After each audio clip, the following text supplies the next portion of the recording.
Selamat hari Minggu, selamat memasuki Minggu Paskah ke-6 yang kita sebut juga sebagai Palmarum. Jemaat yang dikasihi Tuhan, dalam kebaktian Minggu Palmarum ini, Allah memberikan kesempatan bagi kita untuk merenungkan betapa Allah menginginkan kekekalan persekutuan antara Allah dan manusia. Karya pendamaian dikerjakan oleh Allah melalui jalan penderitaan yang akan segera tiba pada puncaknya. Oleh karena itu, arahkanlah hati, pikiran, dan hidup kita untuk menyembah Dia yang telah datang ke dalam dunia dan memberi nyawanya bagi kita. Jemaat dimohon berdiri.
Saudara-saudara yang dikasihi Tuhan, kebaktian Minggu Prapaskah ini berlangsung dalam nama Allah Bapa, Anak, dan Roh Kudus.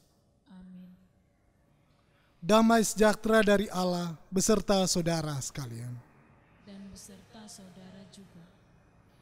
Kebaktian Minggu Prapaskah 6 ini bertema Jalan Sengsara yang Harus Kutempuh, dengan nats pembimbing dari 2 Timotius 4 ayat 2.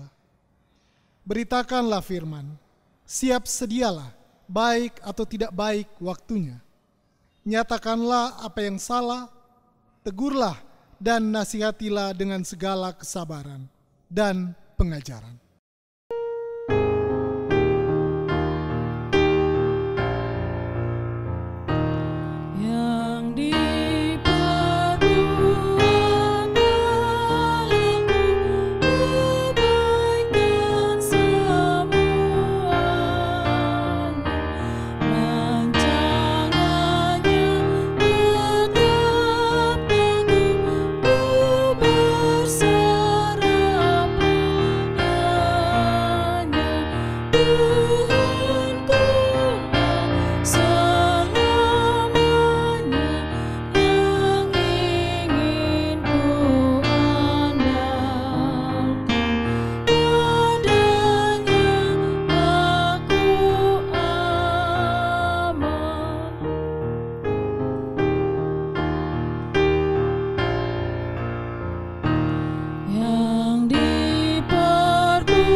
Bapak, Ibu, Saudaraku yang Allah kasihi, kini marilah kita bersama-sama menyampaikan litani Prapaskah secara bersahut-sahutan.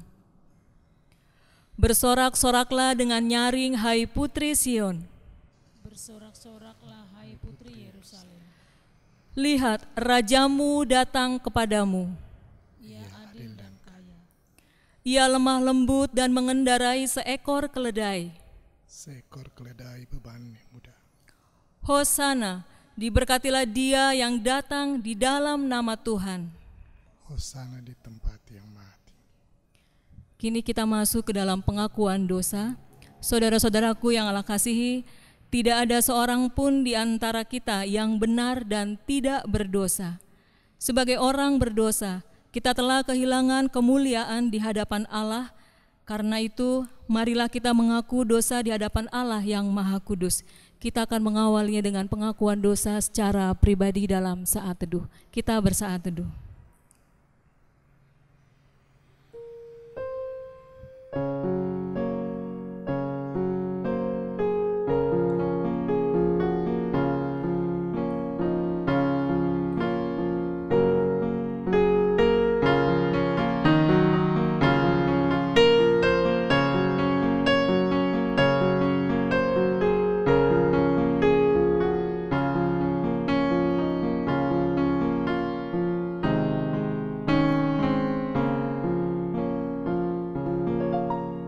Kita berdoa.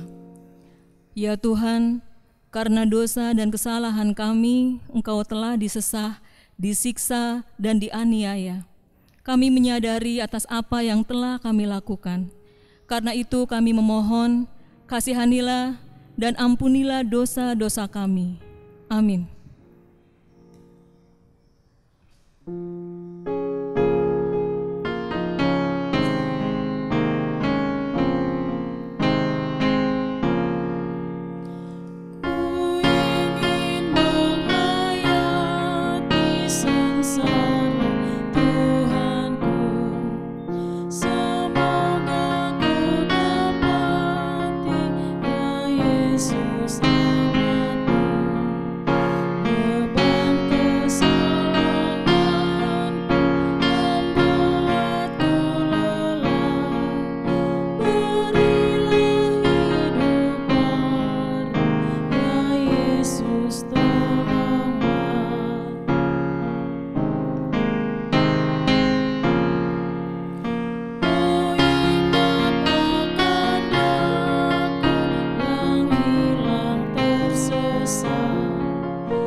Saudara-saudara yang dikasihi Tuhan, dengarlah berita anugerah pengampunan.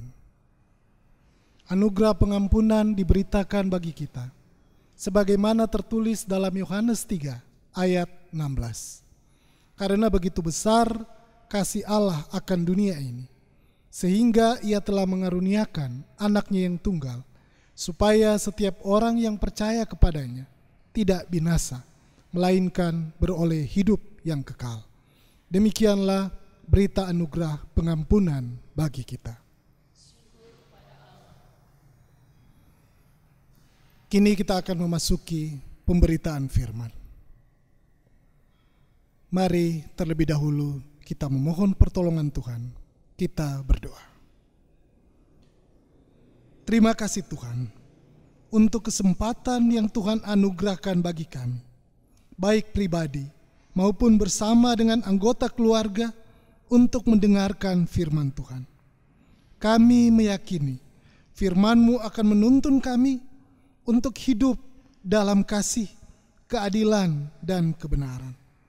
Kiranya Roh Kudus menerangi hati dan pikiran kami untuk dapat memahami dan melakukan firman-Mu dalam kehidupan kami. Terpujilah Tuhan kami Yesus Kristus, Sang Firman yang hidup. Amin.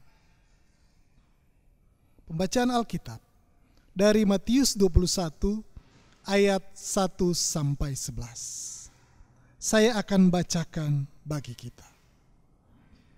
Ketika Yesus dan murid-muridnya telah dekat Yerusalem dan tiba di Betfage yang terletak di Bukit Zaitun, Yesus menyuruh 2 orang muridnya dengan pesan, "Pergilah ke kampung yang di depanmu itu, dan di situ kamu akan segera menemukan seekor keledai betina, tertambat dan anaknya ada dekatmu.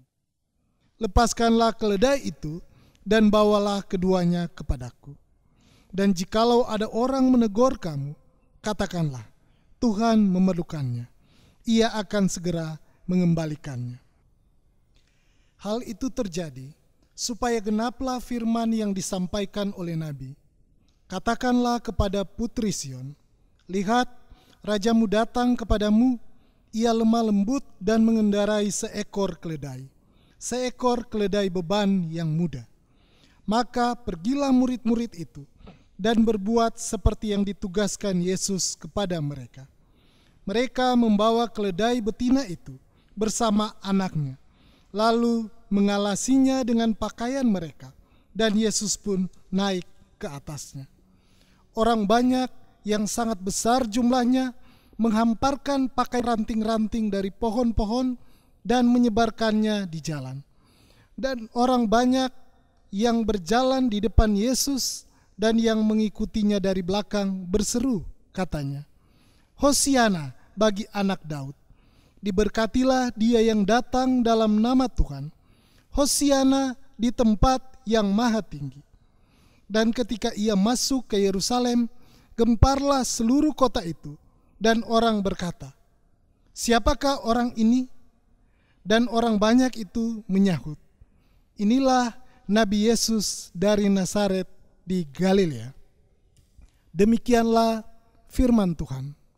Berbahagialah kita yang mendengar firman Tuhan serta memelihara dalam kehidupan kita setiap hari. Hosiana.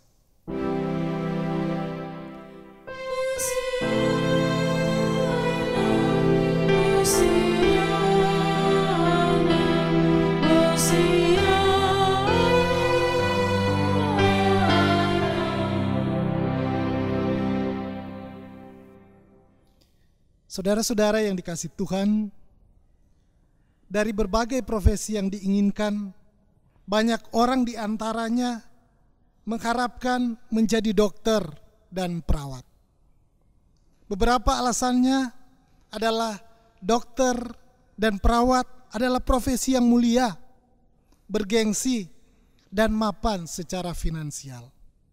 Dokter dan perawat adalah profesi yang mulia dan terhormat karena punya peran untuk merawat orang yang sakit hingga sembuh. Mereka menjadi kebanggaan orang tua dan keluarga dan dihormati di tengah-tengah masyarakat. Dokter merupakan salah satu profesi dengan bayaran yang mahal, yang merupakan salah satu alasan orang memilih menjadi dokter.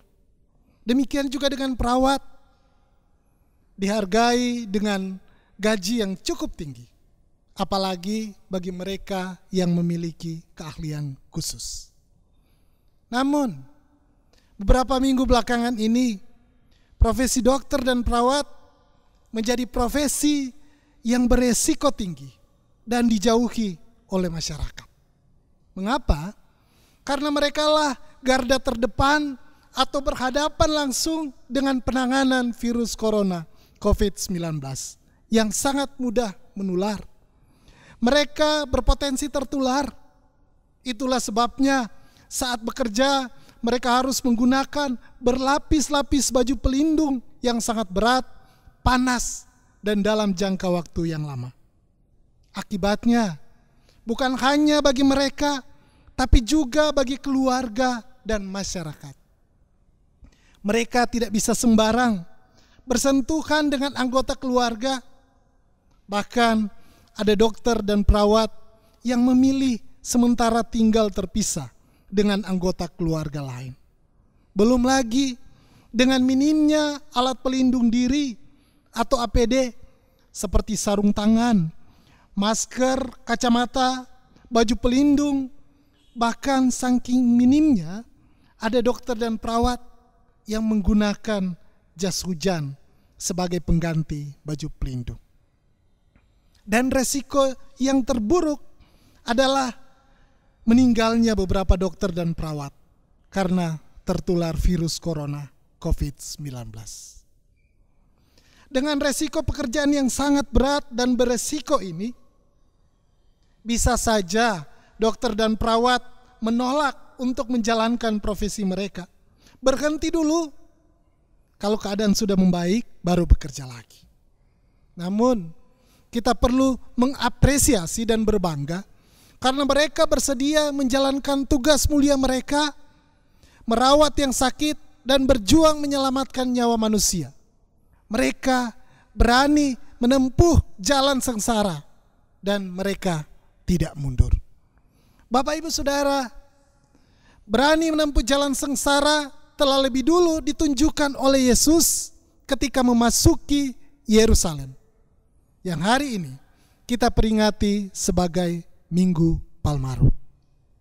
Tuhan Yesus masuk ke Yerusalem dengan mengendarai seekor keledai, mengungkapkan respon manusia menerima Yesus dan kesiapan Yesus memasuki jalan sengsara.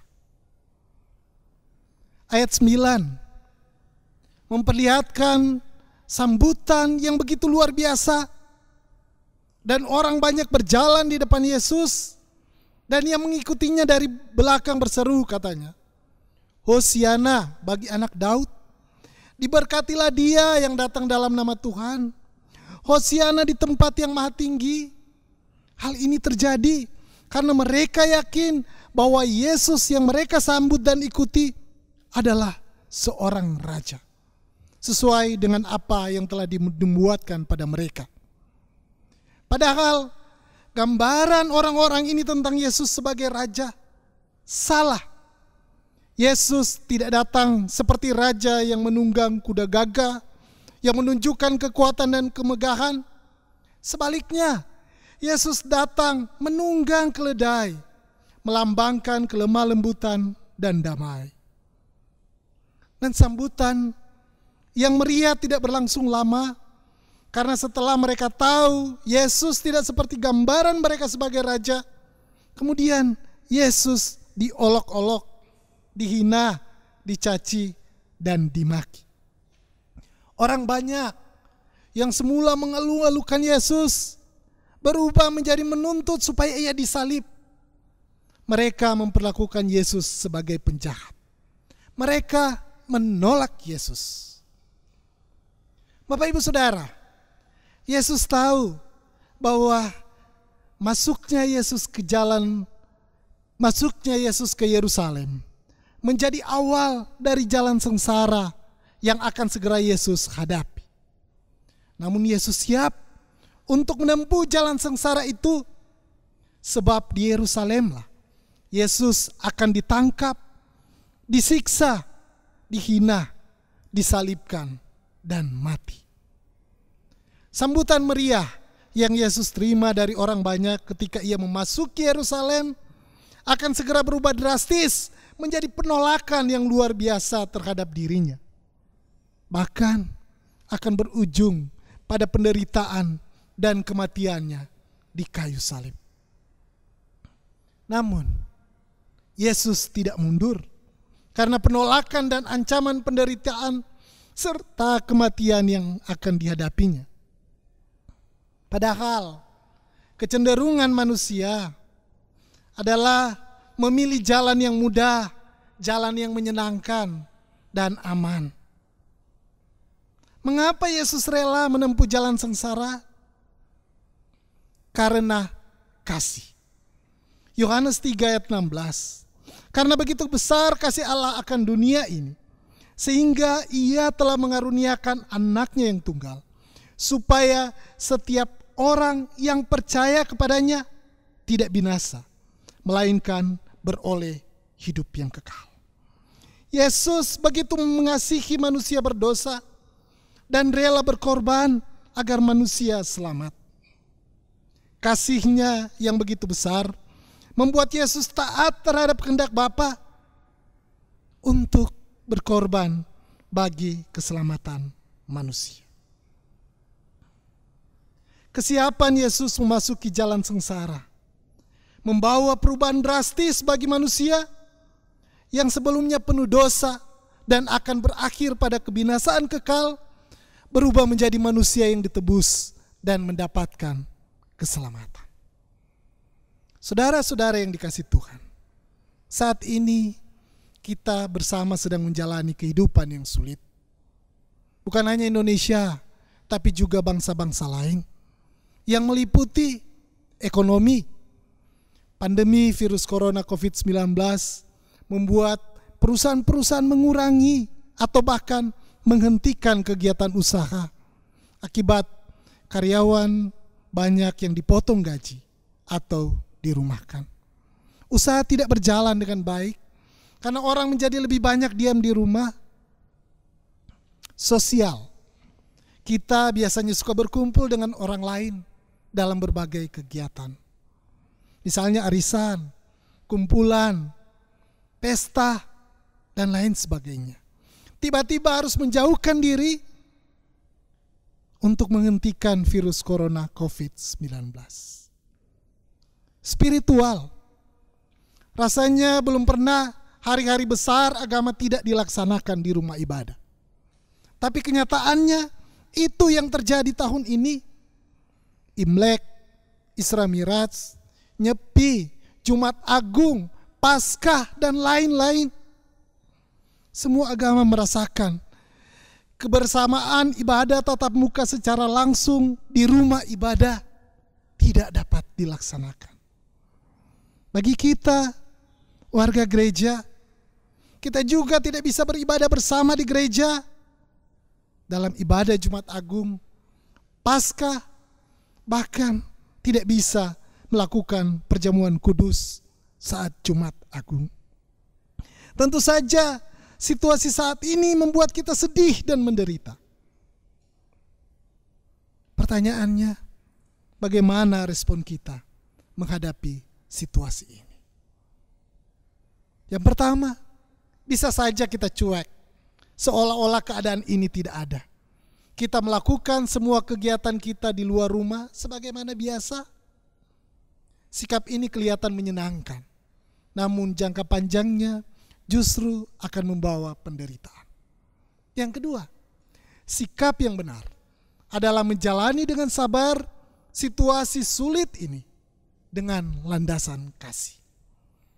Kasih memampukan kita melihat bahwa apa yang kita lakukan sementara ini, salah satunya social distancing, menjaga jarak, kita taat untuk kebaikan bersama. Tuhan pasti menolong kebersamaan kita untuk membuat kehidupan menjadi lebih baik di masa depan. Tuhan memberkati kita. Amin.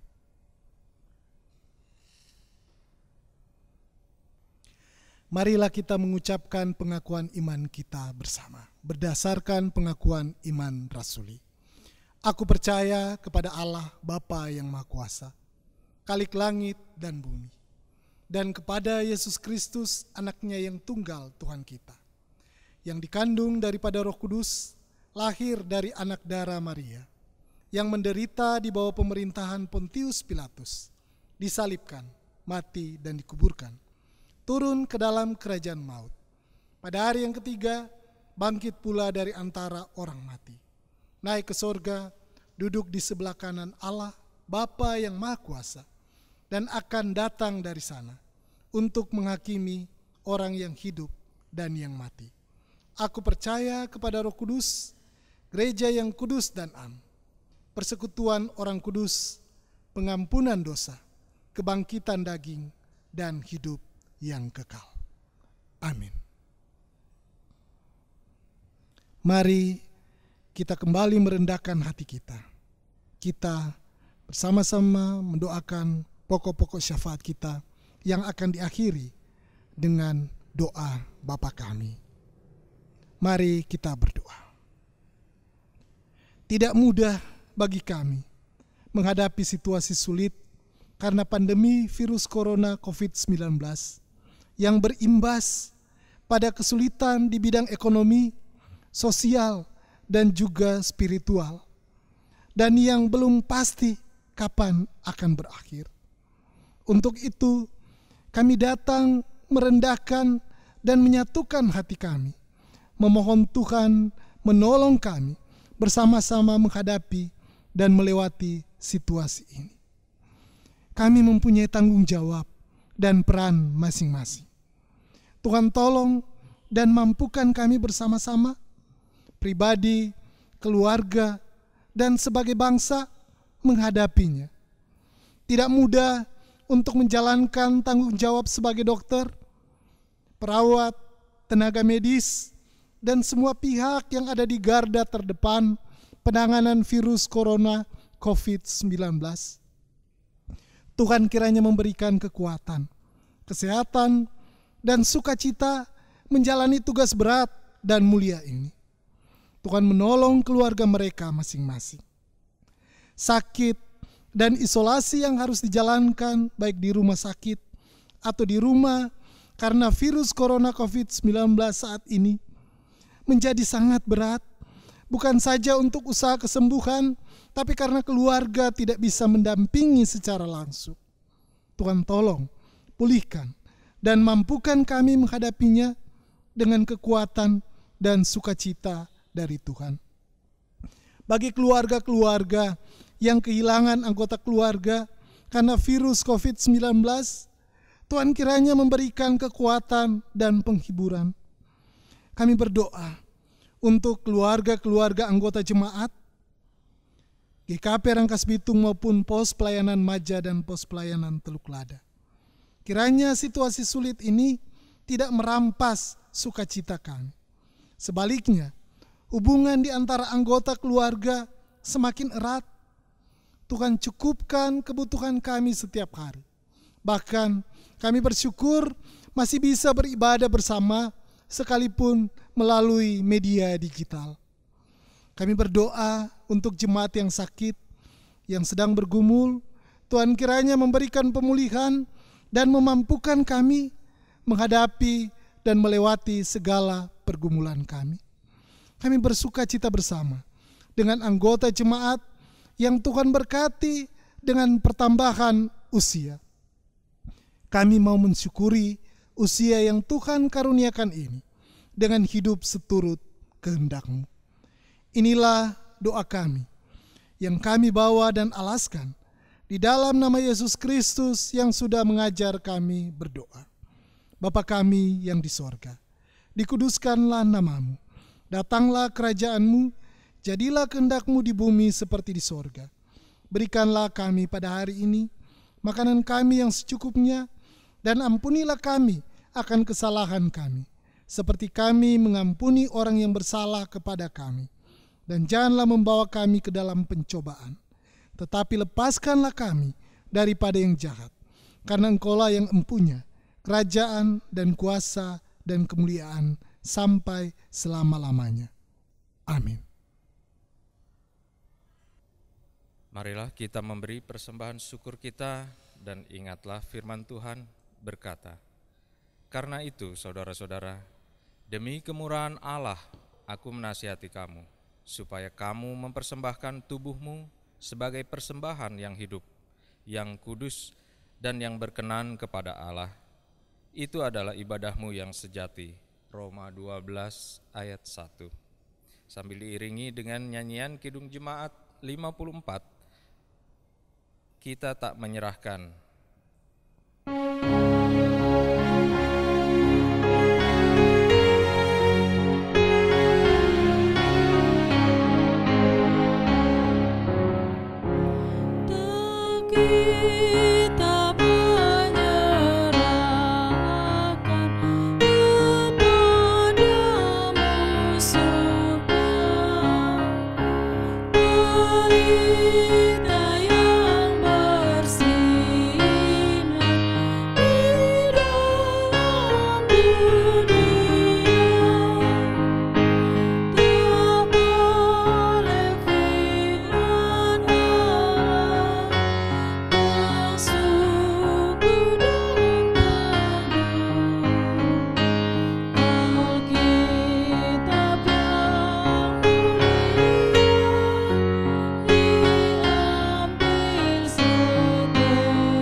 kita bersatu di dalam doa.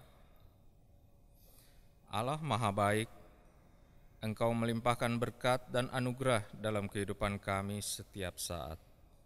Kami bersuka cita, sebab dengan senang dan ketulusan hati kami dapat memberikan persembahan ini sebagai satu persekutuan yang beribadah kepadamu.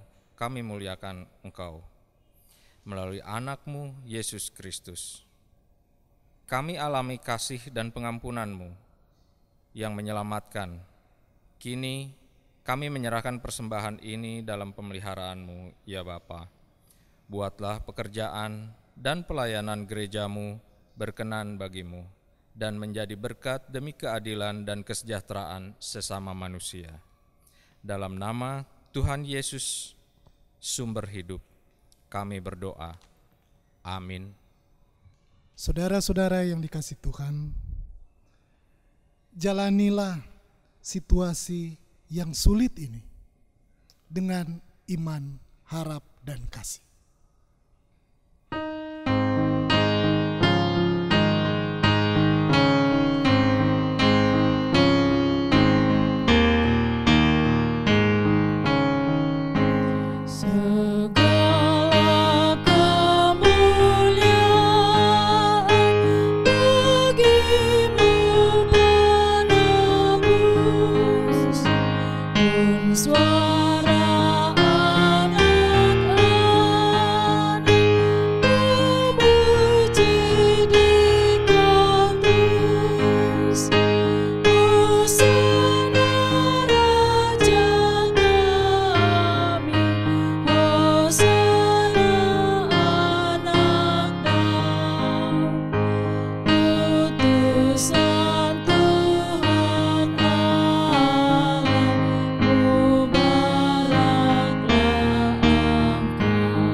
Dan kini terimalah berkat Tuhan.